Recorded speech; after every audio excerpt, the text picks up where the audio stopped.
Hello there, ladies and gentlemen, and welcome once again to another episode of The Cider Drinker. And today I'm going to be trying a cider which, well, I've never heard of the company before, but it might seem to be a byproduct of another company, but I'll get onto that a little bit later on. Today's cider of choice is Southwest Orchard's Craft Cider. So, before we get down to the tasting, let me give you the lowdown on Southwest Orchard's Craft Cider. Southwest Orchard's Craft Cider is available in these 500ml glass bottles, which at the time of this recording is the only way you can buy it too.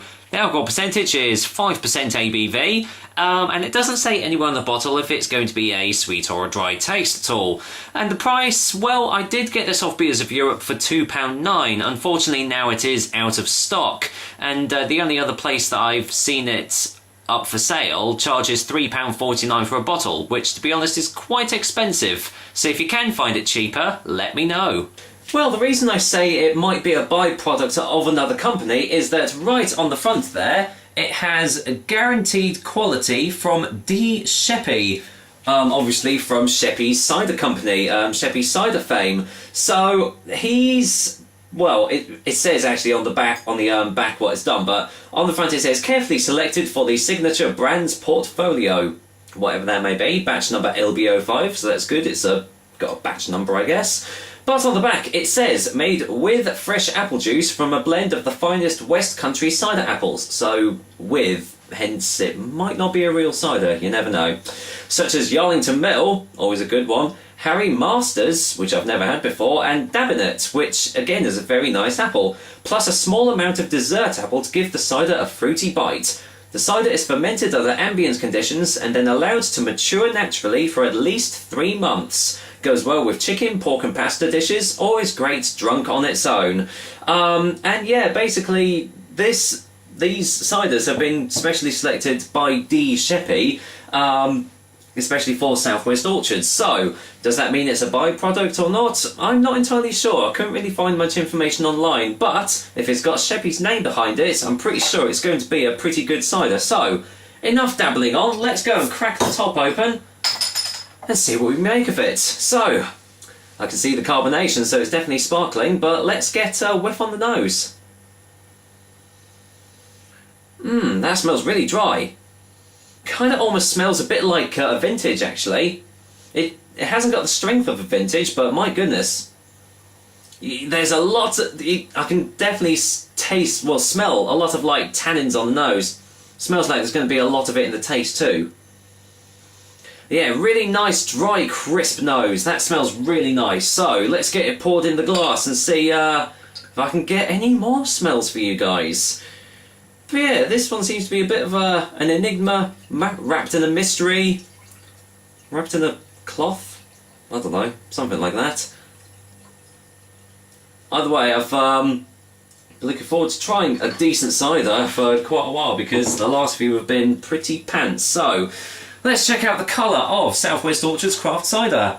And to be honest, looks pretty generic really. I mean, it is lightly sparkling as you can see there, but it is light in colour, kind of straw-like really, maybe a little bit golden actually on the top there too, so yeah, looks quite nice. So, any more smells on the glass? No, it's still getting a really nice dry hit from that, and as I said, it definitely does smell like a vintage rather than rather than just a bog standard cider. It's got a little bit of oakiness on the nose, which is probably why it's giving it that vintage sort of characteristic. Either way, it does smell good, so fingers crossed it tastes just as good. Cheers guys, here's to Southwest Orchard, if I could speak properly, Southwest Orchard's Craft Cider.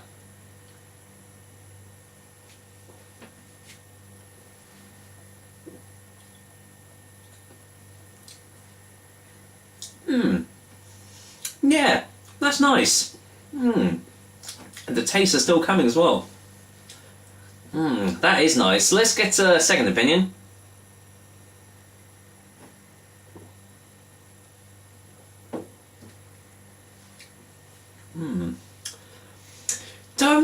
I don't think this is a real cider we have, or if it is, it doesn't have the same pizzazz as real cider, but apart from that, it is very, very tasty. What you're initially hit with is those Yarlington Mill apples, giving it a nice bittersweet taste on the initial taste. And then as it's going through your throat and, through your mouth and down your throat, you're getting a nice dry feel, probably from the Dabinett apples, and then it's actually finished off with a nice touch of sweetness on the back, which is probably from those dessert apples. I got slight hint of oakiness as well as it was going down, so that's a nice touch, probably from where it's been matured a little bit as well. But yeah, very nice mixture of flavours and feelings from this cider, actually. Let's get another one.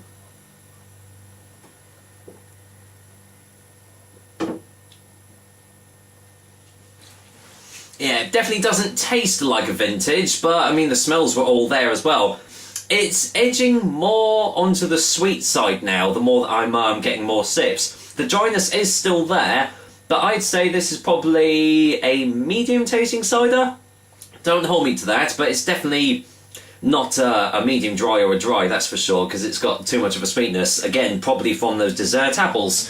But what we do have here is a very well-balanced cider, and, well, if you can get it for a cheap price, for like £2.9 rather than £3.49 on that one particular website, yeah, definitely give this a go. I'd recommend it anyway, so, well, let's get a final taste before the final verdict.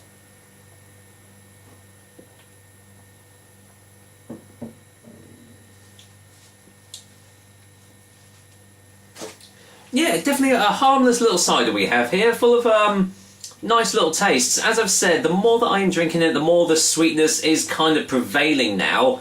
But you are still getting those nice little dry hits every now and again. Not too many tannins that I can taste anymore. So obviously the smells were more dry, but the taste is definitely a lot more sweet.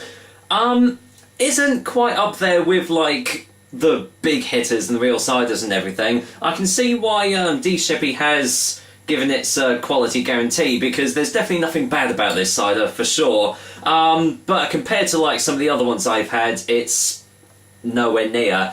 Does that make it a bad cider? Definitely not. And so therefore, Southwest Orchard's craft cider is going to get a 7 out of 10.